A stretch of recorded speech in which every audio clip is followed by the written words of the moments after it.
Kolkata trainee doctor అత్యాచారం కేసుపై ప్రధాన నిందితుడు సంజయ్ రాయ్కి పాలిగ్రఫీ టెస్ట్ ముగిసింది.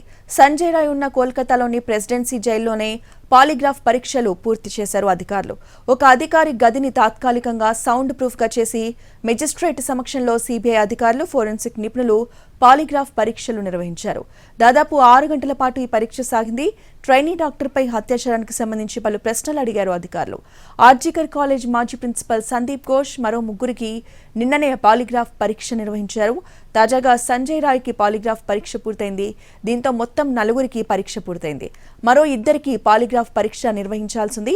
ఇక పాలిగ్రాఫ్ పరీక్షలో సేకరించిన సమాచారాన్ని విశ్లేషించిన తర్వాత కోర్టుకు నివేదిక సమర్పించనుంది సిబిఐ. కోర్టులో విచారణ జరుగుతున్నప్పుడు తాను ఈ నేరం చేయలేదన్నాడు సంజయ్ రాయ్. తనను అనవసరంగా ఇరికించారంటూ కోర్టుకు తెలిపారు. దీంతో పాలిగ్రాఫ్ పరీక్షలో ఏం తేలుతుంది అన్నది ఇప్పుడు ఆసక్తికరంగా మారింది.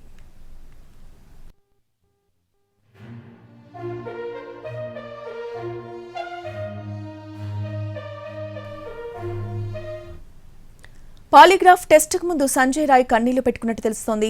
ఈ పరీక్షకు ఎందుకు ఒప్పుకున్నావని మెజిస్ట్రేట్ ప్రశ్నించినప్పుడు తాను ఏ తప్పు చేయలేదంటూ సంజయ్ రాయ్ చెప్పినట్టు తెలుస్తోంది.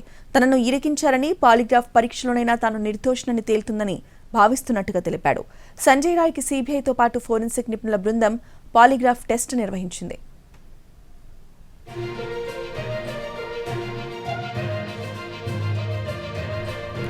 మరోవైపు సిబిఐ దర్యాప్తులో కీలక విషయాలు వెలుగులోకి వస్తున్నాయి. ప్రధాన నిందితుడు సంజయ్ రాయ్ని కస్టడీలోకి తీసుకునే సమయంలో అతని శరీరంపై గాయాలను గుర్తించింది సిబిఐ.